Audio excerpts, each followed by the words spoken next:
Now, where was I? Ah, Ladies and gentlemen, it is a real pleasure to have Amit Singhal here with us today. He is a Google Fellow, which will tell you pretty much nothing about his job or his importance. That's Google. They know everything about everything, but then they have job titles that tell you nothing. He, since 2000, has overseen Google's search ranking algorithms. He is the one who indeed knows why Google ranks things the way it does. So, Amit, I thought we'd start off with something easy. If you could explain the special code we should put on our pages to guarantee a #1 listing. We could just tweet it out or something. And no, seriously, we're going to start with a short video of some of the recent things that Google's been doing in search. You can see from the video, if you haven't seen it firsthand, and I know many of you have, there's been an incredible number of changes that have been going on with Google Search, where it has really evolved beyond just a tool where I typed in keywords and got the 10 blue links that we so often talk about to this thing that actually schedules stuff for me, or amazingly predicts where I want to drive to next and has the things ready for me to go. I want to talk about some of the things we've seen, but I thought we would start off perhaps by talking about Hummingbird. This is a rewrite of your entire search engine, and I've tried to describe it to people that it's as if you took a car engine apart that was built in the 1950s, and then you reassembled it with newer parts, and it was able to do all the things it was able to do before, but you could also sort of tap into new technology. So now you could have it be a hybrid, or maybe it could use liquid propane gas as well as regular gas, and you had better filters to capture pollutants. So can you talk a bit about what are the new improved things that have gone into this new Google Hummingbird search engine? Hummingbird has been a complete rewrite of our system, as Danny says. And clearly, search has come a long way. The last time we did a complete rewrite of our search system was shortly after I arrived at Google in 2000. And over the last decade, numerous new technologies have been built. Things like knowledge graph. Queries, as you see from this real product that we have built, are getting more longer. They're spoken queries. People are speaking naturally. And to serve the future, you have to change everything. You have to question every belief you had. One of the old beliefs that all search engines had, and you and I have been around a long time, from the days of those custom blue folders, was that people are going to type 2-word queries and you just have to give them 10 blue links. Now, clearly, Google moved away from that many, many years back, but the mobile revolution has forced us to rethink how a search system should be designed so that we can then, for the next decade, build a search system that will be awesome like we have always been. So Hummingbird has been about understanding long queries, understanding natural language queries, decomposing queries to their constituents, and using the power of knowledge graph to understand what constituent needs to be closer to what constituent to make a document or a sentence or a piece of text relevant. So it's kind of, ground up rethinking of how would we build search for the future, and what foundation would that be built on. Hummingbird is not only a full search system in its own, it also is the foundation on which we can build that future. Now, the video that we saw there had voice search, the conversational search. You had this before Hummingbird came in, but it sounds like you've taken that technology, baked it in even more, enhanced it, and wired things up going. Indeed, right? Whenever you build a technology, you have to take ideas that you have, say, Google Now, and you have to build them with the existing technology. And after you try 2 or 3 crazy things, you realize that my existing structure is not going to go beyond these 2 or 3 duct tape baling wire implementations.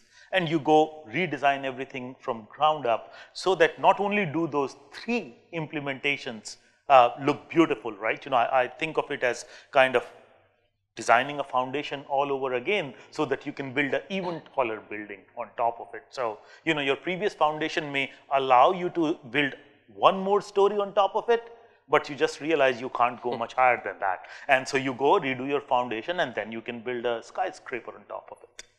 Now, is Google now understanding each word out there, both in what it indexes and when we do a search as an actual entity or a concept versus a pattern that was the case before. So if I search for Obama, or you see the word Obama on a page, do you know that that actually means now a person with all these related facts to it rather than just those 5 letters? So clearly that has been the huge advance in the field of search in the last few years, and we have brought about that change in search with our knowledge graph.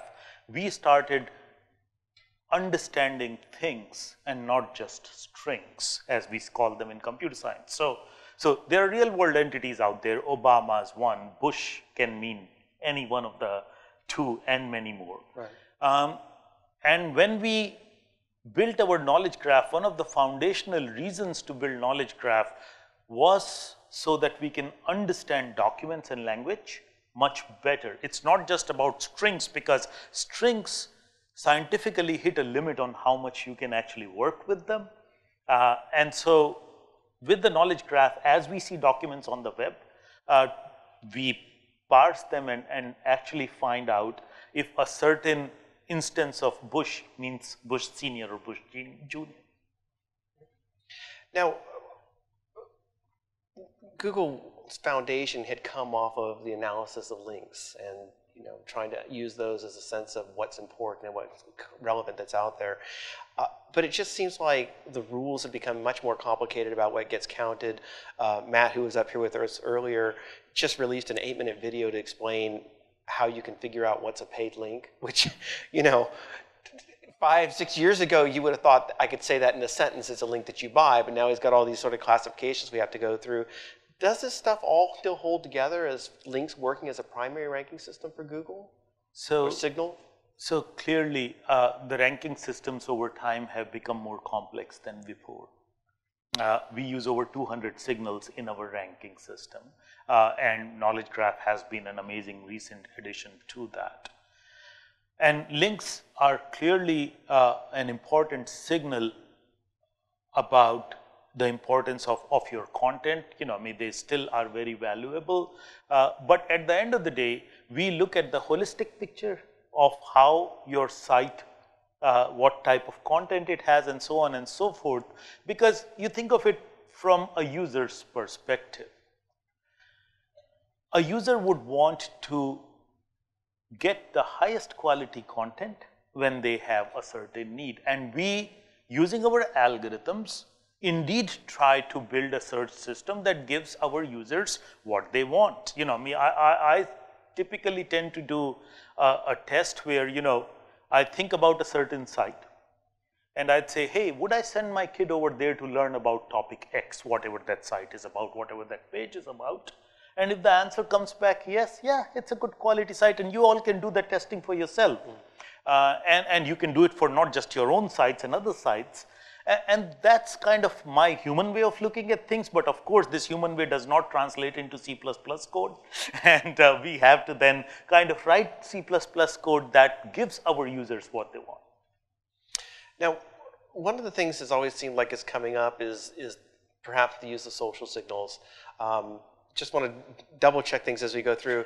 You're not using any social data from Twitter or Facebook to help in ranking. That if someone tweets something a lot or they like it a lot, you don't try to count the number of tweets or the number of likes and then say, right, or this person on that platform is really trusted, so let's assign some authority. None of that stuff is coming into play. You're right, Danny. It is not coming into play right now. And we're clearly always open to adding new signals into a ranking system. With systems like Twitter, where we don't really have access to the data, you can imagine how hard it is for us to build a system, reliable system based upon lack of data. So as more social signals become available and we test them, I'm open to using them, but right now we don't.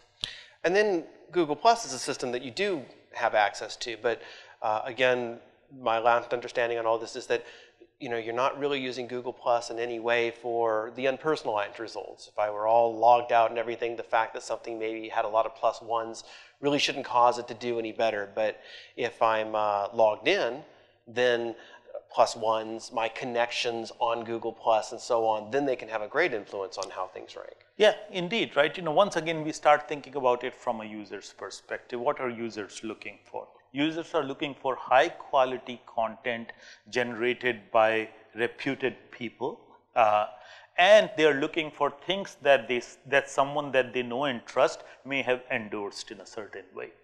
So those are the two key aspects of if you analyze a user psychology when it comes to relevance.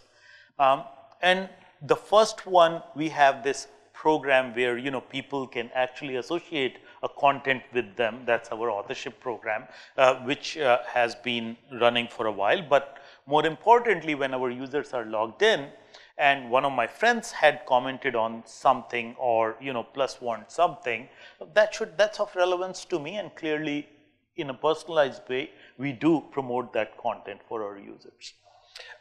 Now, you addressed one of the reasons why you don't use social signals from other parties where you can't trust you're going to have them coming through.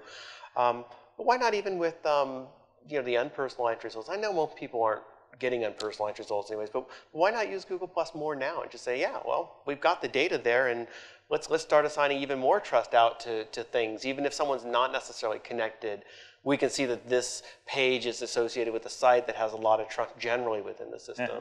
So, as I say, right, our job is to keep our relevance out there, right? I'm really proud that we have built a search engine that has given you the most relevant result for 15 years, and I take pride in what we have built here. And we would use all the signals that we find are indeed kind of improving our users' experience tremendously. And we have found that use of social signals in a personalized mode is far more positive and we use it that way. Yeah. How about beyond, say, the social or the links, other things that you're looking at, or other things that you can contemplate that you would use to determine if a page is relevant? I mean, there's been a lot of discussion about even not using links at all, but trying to find connections between syntactic connections and so on. But what are some of the other things that might be promising? Well, once again, I go back to the first principles whenever I'm looking at a page or looking to design a search system. What do you find as a user? What is high quality content, right? And if you can define it, I defined it in a fuzzy way. Would I send my child there to learn about a certain topic? You can define it in your own way. And the answers that you would come up with is pretty much the answers our engineers come up with. So it's really not that complex. You have to look at it as a human problem of, what is relevance, what is high quality relevance, and you just basically have to then figure out what signals bring those relevant documents higher in the rankings, and we use those signals, right? Links being one of them. There are 200 plus more signals out there. But I mean, you guys have talked in the past, for example, that you're not really trying to look at things like click-through off of your search results or bounce backs necessarily, but you could be looking at dwell times, or you could be trying to, I don't know, pull in third-party data. Part of me wants you just to spill the beans, but part of me honestly wants to understand, when we have had links so long been our main thing, what are some of the other things that come along? I can see, for example, there's the possibility of authorship, right? But again, to my understanding so far, while you have authorship and you're identifying pages with authors, there is no author rank that's causing those pages to start going up and down. But we could see that possibly that could come. Possibly it could. All right. Are we done with the links questions now? Well, no. I mean, I want to go beyond links, but it's the signal questions. But hey, I try. The last time that we talked, it was in London. It was May 2012, and you had just launched the Knowledge Graph. So, how's it going? Awesome, awesome, awesome. Knowledge Graph has been just a tremendous addition to our suite of technology that allows us to build the future, right? You observed today in the video, right? You can ask, right? How far is like Earth from the sun? And surely, right? we could have answered that before by using some kind of word co-occurrence statistics and all that algorithmic mumbo jumbo that I got a PhD in. But really, you just want us to tell you as a user, you just want to know how many miles it is. Come on, someone please tell me, okay? And by having the knowledge graph, we are able to do this. We are able to answer these questions, and guess what? You start out with these simple answers that users want, and in a mobile world, that's critical because you are on the go. You don't have time to type and like, dig into like, 50 pages to figure out what's going on. And those answers basically give people what they want in the circumstance they need it, and which is why it's been such an awesome thing. People just love it, right? Knowledge graph has been a great addition to our users' experience, and not only in getting kind of bite-sized information that they need on the go, getting answers when they need them. Now, we've seen different kinds of implementations too, and I wonder if you just, at this point, consider it all to be knowledge graph. But, when it first came out, it was right side, and often there was a picture and there was a little description and a little bit of P links. But we have things like the glossary results that come in, and I had never really traditionally thought of them as knowledge graphs. Some of them predated the knowledge graph, but they all kind of seem to lump into knowledge graph also being Google providing answers overall. Is that sort of a fair assessment? So indeed, right, knowledge graph is our understanding of the world. And if a user asks something that can be answered by our understanding of the world, we'll of course answer it, and that's how we view as knowledge graph. Now, are we going to get to the point where every search on Google gives a direct answer just through the knowledge graph, where there's no need to click to anything? So it's a great question. Hiding in there is the real question, and let me just cut to the chase and answer the real question for you guys.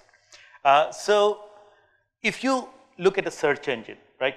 The best analogy I can give to search engine like Google is that it's an amazing Swiss Army knife. Okay. And yes, of course, you have a screwdriver in it, and you have a knife in it, and so on and so forth, and you are so used to using all those things. That's just so awesome. However, sometimes you need to open a wine bottle. And wouldn't it be cool if there was a wine cork opener in your Swiss Army knife? Guess what? Some genius had that idea and built a Swiss Army knife with wine cork opener. It's not that you didn't need to use screwdrivers anymore, and it's not that you didn't need to use knives anymore or scissors anymore. You still need to use all those, but you can also use it to open your wine bottle when you need it. Now, that's an awesome thing. That's how we think of as knowledge graph. It's not that you don't need to do your deep research. It's not that my kids don't need to do their homework through Google. It's just that sometimes on the go, especially in the mobile world, you need an answer. And yes, we have added that to your Swiss Army knife. Now, the beauty of that concept is that your Swiss Army knife suddenly became a little more useful.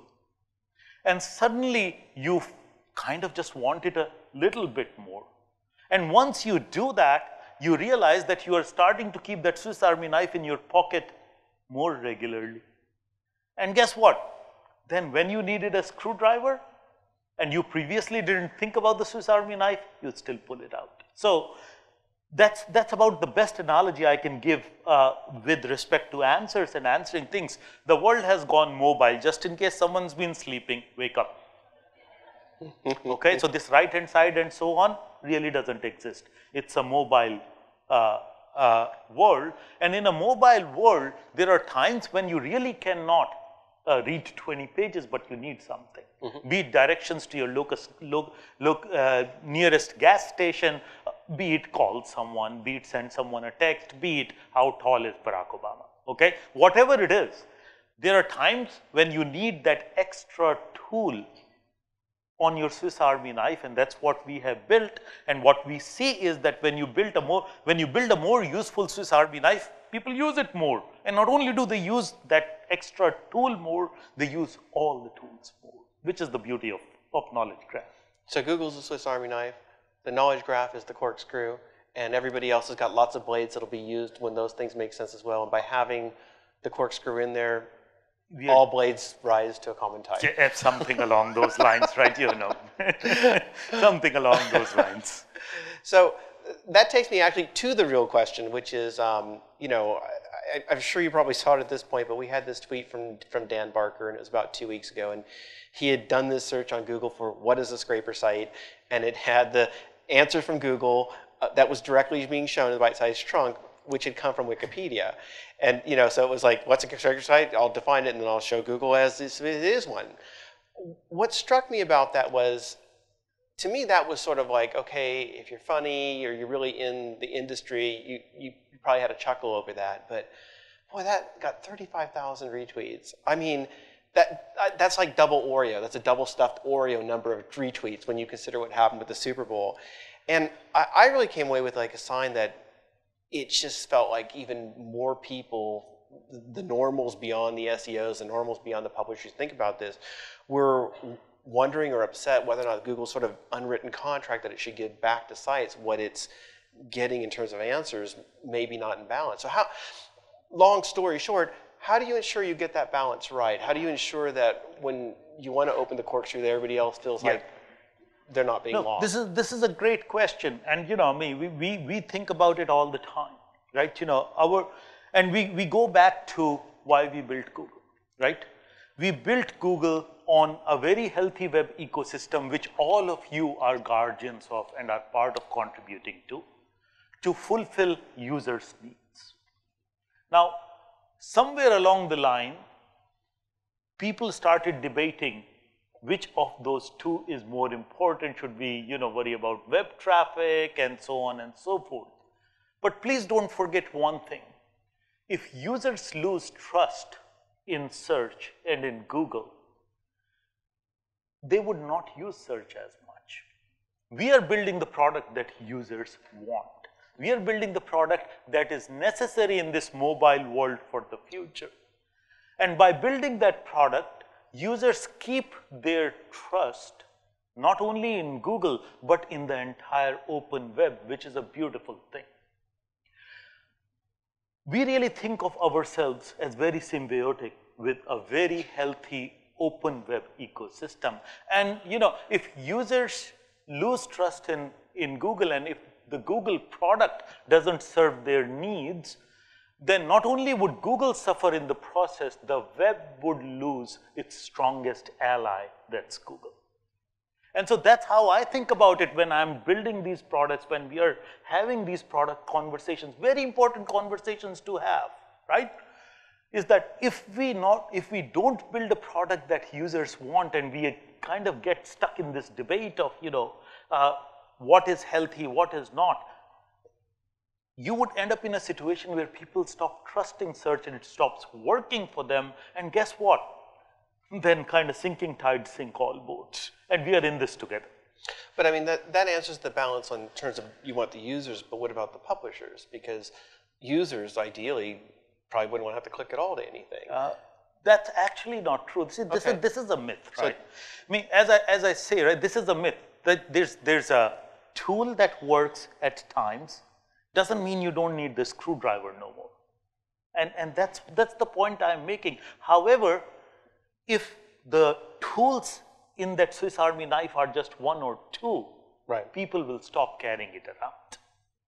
And then, guess what? That screwdriver usage that it was getting would also go away. And this is the point I'm making, because we are very, very sincere about this. We deeply care about this. I've been in this field for over 20 years. I'm an academic at heart, and we care about this deeply because I think the relationship between publishers, Google, and users is all one of mutual benefit. And we care about that. And we work hard towards getting that balance right.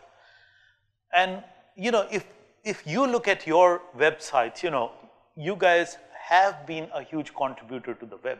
And good SEO is all about change. The world's changing, okay? I remember the days when, all of web could have fit on a DVD-ROM. Guess what? The world has changed on us. And good SEO is all about change. And good SEOs adapt and change with the way world is changing. and the users dictate how the world is going to change. And we are balancing that to make sure that our users get a lovely product and our publishers benefit from our users. Now, I'm a big fan of a Showtime series called Episodes. And it stars, if you don't know it, stars Matt LeBlanc from Friends. But he's playing sort of an alter ego of himself. Have you seen the show? No, I haven't. I have 2 kids and 2 dogs and a dog.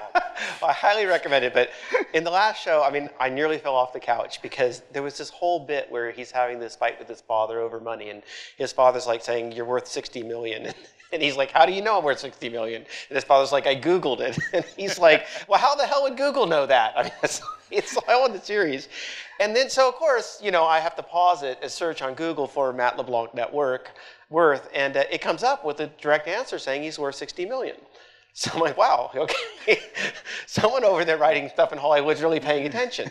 But the thing was, it's coming from a site that doesn't document how it knows that. And it may in turn be citing another site that might be the source and then still doesn't necessarily do it. So when you get these direct answers on Google, how does Google then go back and say, we should verify that and make sure it really is, because it presents differently? Or do you not get to that point yet? Or do you have ways of saying, we're really confident about this?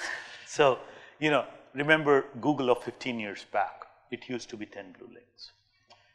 And then we started moving it forward. Within a few years, we had weather links and, you know, specialized, what we used to call one box. And in the early days, it became our beautiful universal system. And now there's knowledge graph.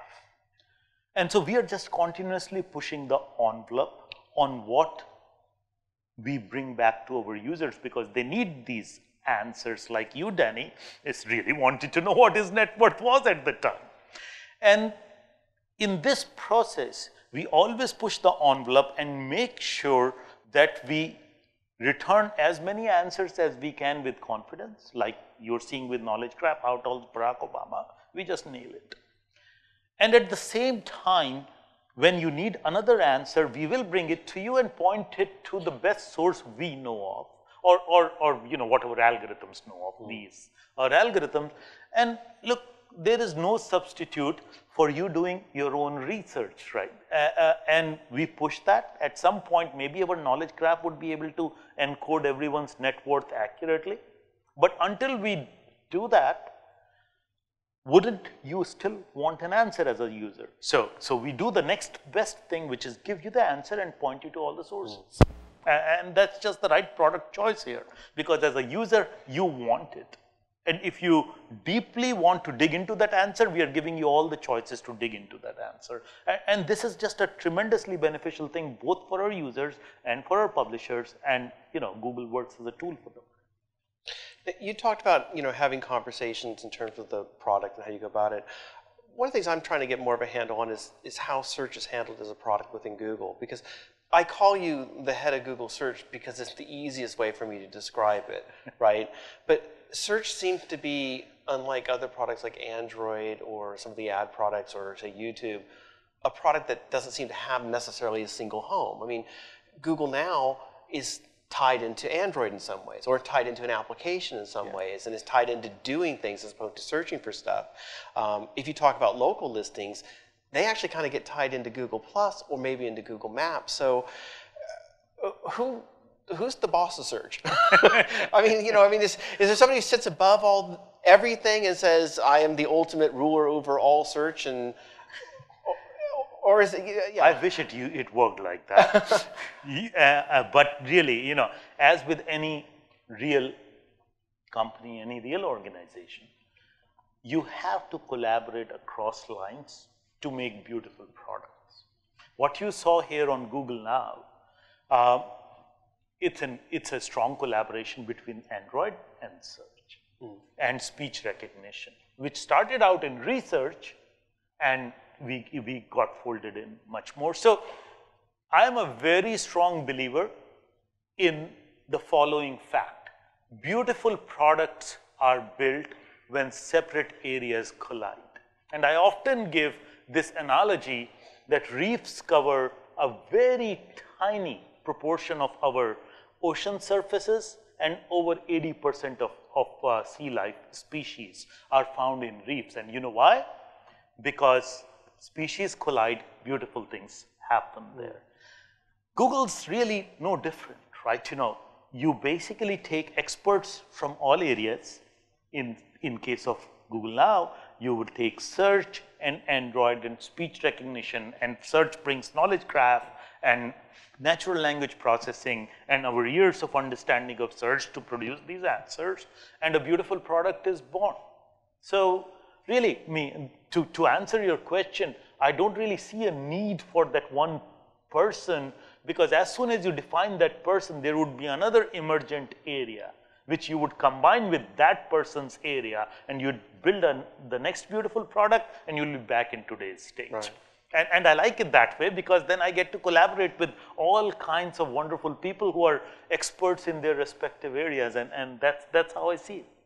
Well, let me give you one example of where it does seem like it makes sense. Is when it comes to ads. So I think Google has been very, very good, in my opinion, in terms of the whole church and state divide, that buying ads doesn't get you better rankings, that you've made that clear. Yes. And whenever I've looked at these sorts of things, I just never really see that kind of evidence. And I'll even add that the EU, which is still doing the investigation, I'm not trying to get you to comment on it, but that was one specific survey that they went out with, like, and tell us if this has ever happened. And when they finally got to their final things, that was not something that they seemed to feel like needed to be addressed, which said to me that they didn't even seem to find it as a problem. But you had other things like, the entire Google Shopping search engine got turned into an ad product. We've got the Tesla banners that are in search results pages. We've got the knowledge graph boxes that are getting ad displays that are in there as well. And so that's where I wonder, like, is there a search team that, if you're looking at all this stuff and the layouts and everything, does somebody say, no, we don't want this to happen, or no, that's not going to go this way, or does the ad chief say, no, we're going to make it go this way, or, you see, because I know on the ad side, there is a defined chain. There's somebody there who ultimately would, well, until recently it was Susan, but would say, no, that's not going to go that way. So let's see. Where should I start? The easiest, no, the hardest thing. So let me start with the simple truth. There is a separation of church and state between ads and search. You cannot pay Google anything and change your organic ranking. It's been like that. Numerous people have looked at it and come back with the same conclusion that Danny just stated. So we feel very proud of that. The second principle that we feel very good about is clear labeling wherever we have a paid relationship. So you've observed us show labels like sponsored and of course ad labels, because there we have a paid relationship. And the way it works is, how I would define is, you have one canvas to paint on. There's ads you need to paint on it, there's search you need to paint on it, there's answers you need to paint on it, there's knowledge graph you need to paint on it, there's universal you need to paint on it. And the only way it would work is the head of ads, which is Sridhar, and I get together in a room with their respective designers, and we basically ensure that these principles are maintained, in that no one can pay us to get more prominent ranking on the page, and all relationships that we have with advertisers are clearly marked and demarked in our world. So that's roughly how it works. The Sridhar and I get together with our respective design leads and our engineering leads every week in a room, and that's how we decide how we should move forward. And you paint. And we paint together, yes. All right. When the, lost my place here. Oh, that's what I wanted to go back and ask you. Speaking of painting and the cats, what's going on with the layout? Are we, can't recall now if you've actually confirmed that this new layout that everybody's seeing with the bigger fonts and the no shading around ads, but the little ad box, is that it? Is that official? Are we there yet? Well, look, we are always experimenting with things. So that's a yes. And well, we get to the always. We are always testing things, right? One of the things that you brought up, I'm glad you brought it up, because, I just show you how deeply I care about these things, is that you said the big banner thing or something, right? That was an experiment. Now, when you run an organization that is so innovative and so far ahead in the game than any other respective thing, the way you keep your teams innovative is you allow them to experiment with some things, and you let the data speak, and you let the outcome of that experiment speak for itself. So you remember that banner one that you just called me out on? Guess what? We're not going to launch that because that was an experiment that failed. Forever, ever, ever? Well, there's no forever, ever, ever, but come on. So, if there is no user benefit in it, then, we are not going to do it. And so I just, sometimes people get too worked up about one of our experiments, but, look at it from our perspective.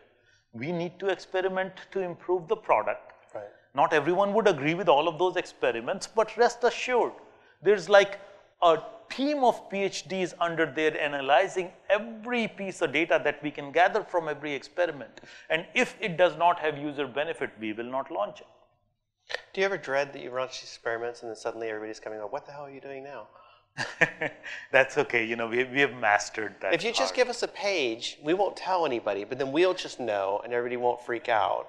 We won't mess with the experiment, but all right. Speaking of experiments, you were very excited because I saw you tweet and Google Plus about voting for American Idol. Who did you vote for? So I was very excited about this because it is... This was, you could vote for an American Idol winner during the voting on Google search by just searching for American Idol, and then there was like literally vote buttons. It was one of the most unique, weird, different things I've ever seen on the search results page. You didn't mention awesome. Well, I mean, to be honest, it was the first time I'd ever watched American Idol. If it had been, I don't know, well, I could think of some reality shows that maybe I voted. But anyway, so, I mean, it's clearly, right, that was just really an awesome experience for our users. The voting aspect of American Idol, which is the first time we tried as an experiment, was really loved by our users. Did stats? I mean, did lots of people use it? Millions? Lots and lots of people used it, and it was just a huge success. And did people go on to do more searches off of it? Did it change their behavior, or did they, just... Users did what they needed to do, and when watching the show, they wanted to search about the contestants and so on, which we gave them the ability to, and they wanted to vote, and that was a very successful experiment. So that much I can tell you. If you can do it for Worst Cooks in America, that I would really enjoy, and maybe Chopped. Sorry, I watch Food Network a lot, and then when I am on Worst Cooks of America, you can all vote for me because I'm entirely qualified to be on that. Yeah, just don't start a link-based system for that voting, okay? I'm sure you have systems and signals. I thought I asked for some question ideas through social media. One came in on Twitter, and I thought this was great. Is there a real competitor to Google? And if so, how does that help or influence you? That's a very good question. Thank you for whoever actually submitted that question, because all companies have to ask this question. And the way I have seen the world change is that what you observe as your competition today is one thing, but in this world of technology, you don't know what comes out next, right? The timelines are so compressed that you can build a small company and sell it for billions of dollars in a small time frame, right? And it can change the world, which is a great thing. So from my perspective, we clearly have to keep our eye on the ball, which means make sure we keep building products that users love. If we don't build products that our users love, then we would not succeed as we should not. And competition may come out of somewhere which you don't see as competition today. So you just have to make sure you keep doing right by your users and the web ecosystem. Now, another question came in, and people were dying for me to ask, and I was literally like, really? Because they're not going to say anything different, was, hey, how come the organic search results have search terms held back, but not the ad terms?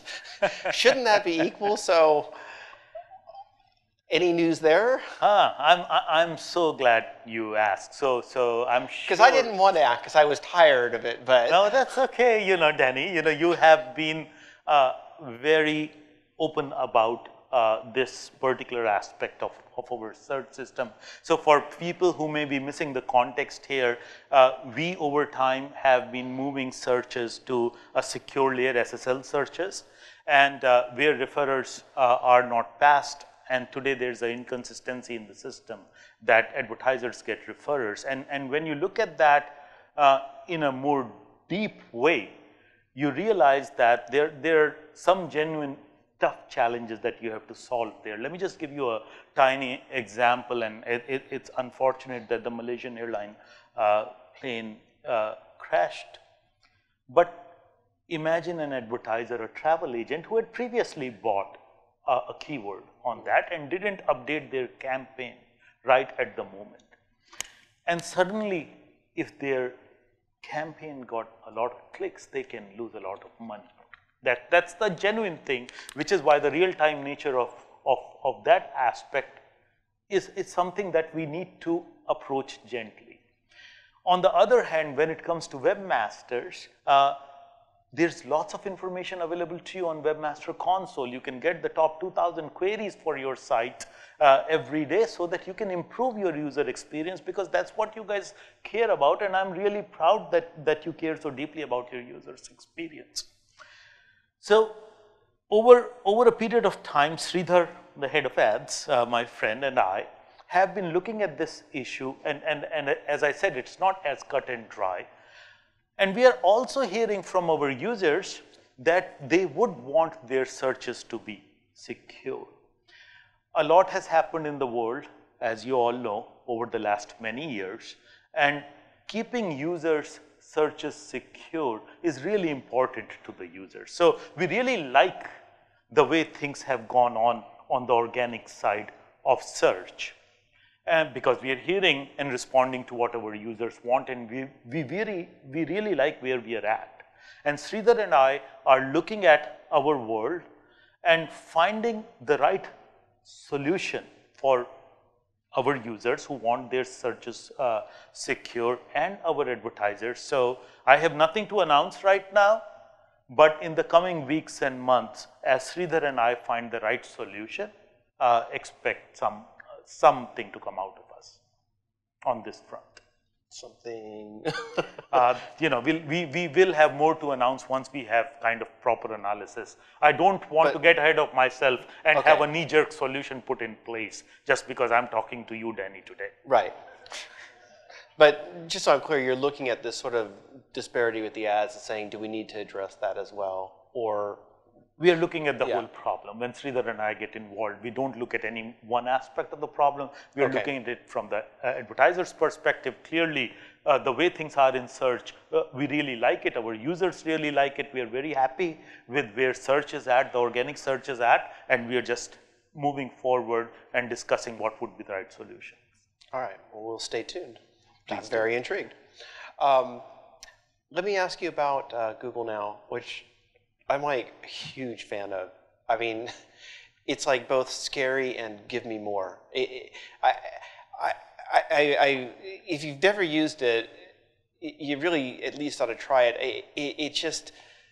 I was going to a flight. My wife could go check the flight for me, and she did to make sure it was going to go off at the right time, because like me, stupidly, I would just get in the car. But then when I got into the car to go and I turned on my phone just to get everything set, and it was already telling me, oh, by the way, your flight was delayed. So it's almost as good as my wife. No comments on that one. No. But it's like, you know, it is literally predicting, like, I want to go to a movie, I want to go to a movie. There's stuff's already there. It's figuring out what destination I'm going to go to. It's already loaded it up. It told me that my package from Amazon should have arrived when it should have arrived. So what's next, and when do you make the transition from Gmail field trial just becoming real? Because a lot of this seems to be still tied into you having the Gmail field trial, which also means Google Calendar and all this stuff. And I don't know, has it gone mainstream yet? And so as far as I know, if you use Gmail and you're searching signed in using your gmail.com account, you should get all the goodness of Google Now, definitely in the US. Because internationalizing this is an additional step, but you should definitely be getting that goodness. And is there more that you're going to add to? I mean, are there?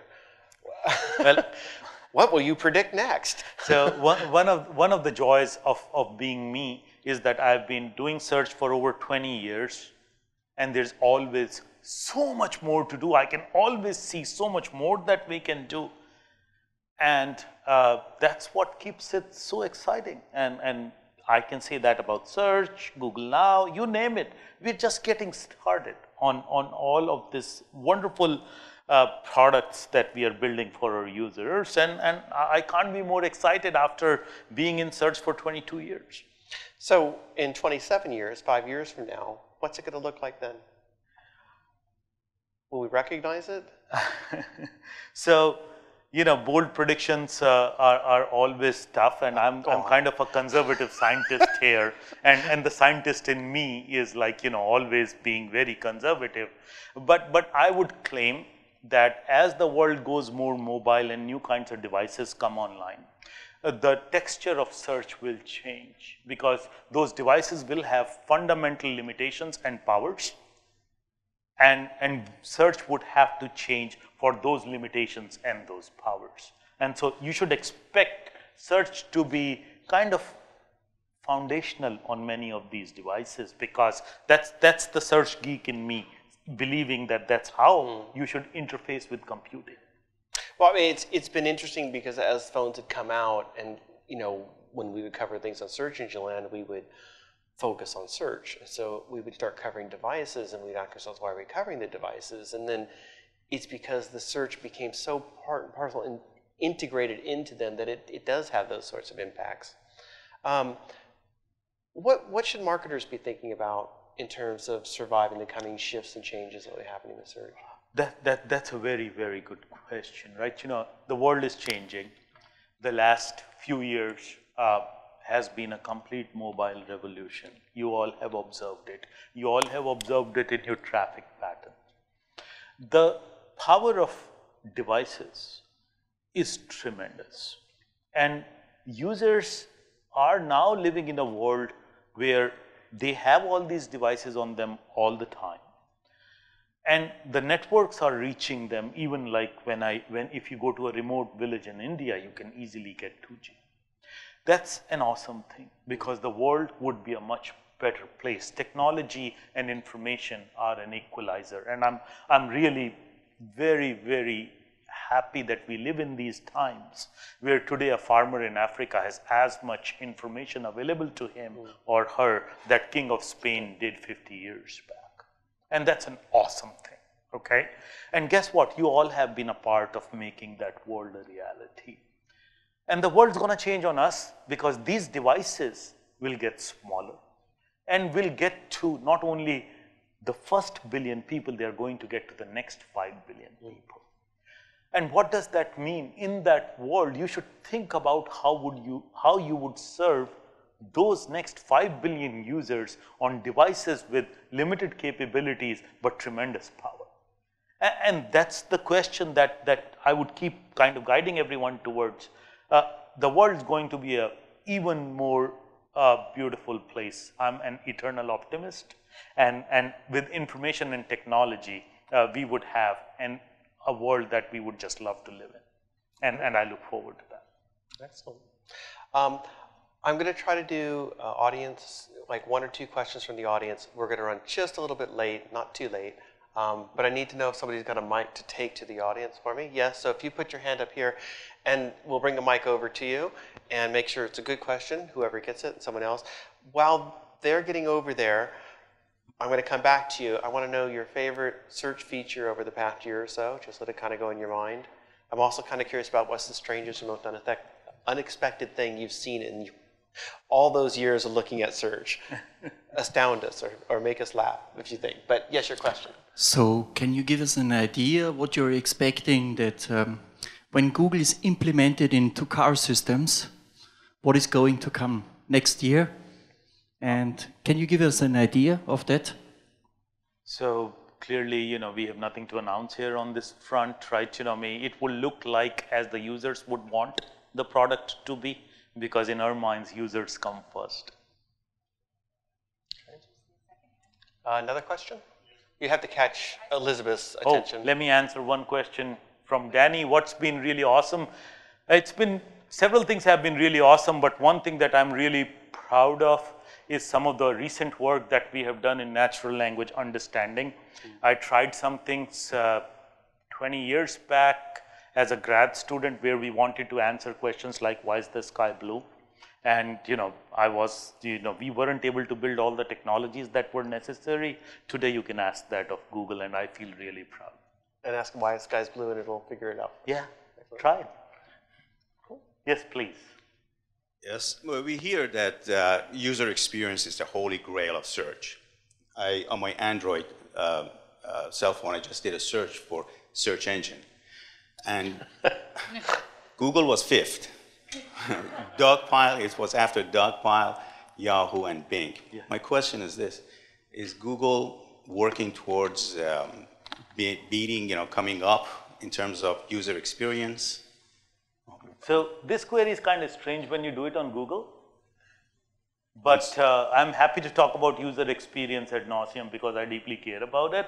People who search for search engines on Google are indeed looking for something different, and I would claim that, the right thing happened for the user. I remember early days I used to get a complaint that they type Google into Google and hit I'm feeling lucky and nothing would happen. Yeah. I'm glad you finally explained that though, because you told me that about 2 years ago, but I wasn't able to mention it. But it's like people who search for search engines on Google don't want to find Google, so they don't expect it to come up. And so, yeah. But I still think you should just bump yourself up there for it. I wish it was that simple. Maybe I should hire a good SEO. We could get you some links. Would you all link to Google with the word search engine in it? And maybe somebody could buy a few links and send them off that way. We'll make that happen. All right. Any strange or unusual things that come to mind? Well, if strange and unusual things persist out there, then that's my fault. Because our search engine should actually I just think strange people search for strange, weird things. Oh, that's not your people fault. search for all kinds of... Just like you're like, what are you searching for? Turn off the light with your hand. Just don't, what can I say? Like, I look at, we look at some anonymized query samples to evaluate our search engine. And, the one that sticks in my mind was someone was asking me, does my hair make me look fat? I'm like, can't you hardwire a response? What do you want me to do here? Just a couple last things about 2 more. Do you ever get Larry or Sergey coming in and just saying, I can't find something, or this isn't working, and do you tell them to get out of your office, or do you just jump immediately, say I'm on it? So one joy about running Google search is that everyone's a user, and so are Larry and Sergey. And Larry sends me bugs like late at night when he's fiddling with something. It's like, I can't find it, and I know there's that page. Why can't I find it? And I'd say, of course, right? We look at it clearly. The user is always right, so we must have failed you. It's a well-told story that you were influenced by watching Star Trek on a black and white TV growing up as a child in a village in India, and that you dreamt of a computer that you could talk to and get answers from. And you have literally built that sort of thing. So really, I think the big question is, who's the best captain? Is it Kirk, Picard, Cisco, Janeway, or Archer? I'm not getting in the middle of that. I like them all. Can Google tell me if I just, maybe you could put it in there? It's Janeway, by the way, but anyway, I do. Oh, you see, that's why I wasn't getting in the middle of that. She doesn't sit around with prime directives and messing with that. She's getting everybody home, but you go on, you watch your Deep Space Nine. All right. Hey, but I have some good news. Direct from the future, I have found an interface to that Star Trek computer. So here you are. And I want you to put this only to good use because it is future technology. Although I did notice if you open it up, it says Google inside. So maybe there's something going on with it. Oh, awesome. Thank you very much, Danny. Welcome. Thank you. It's such a pleasure. Thank you so much for being here today. There are...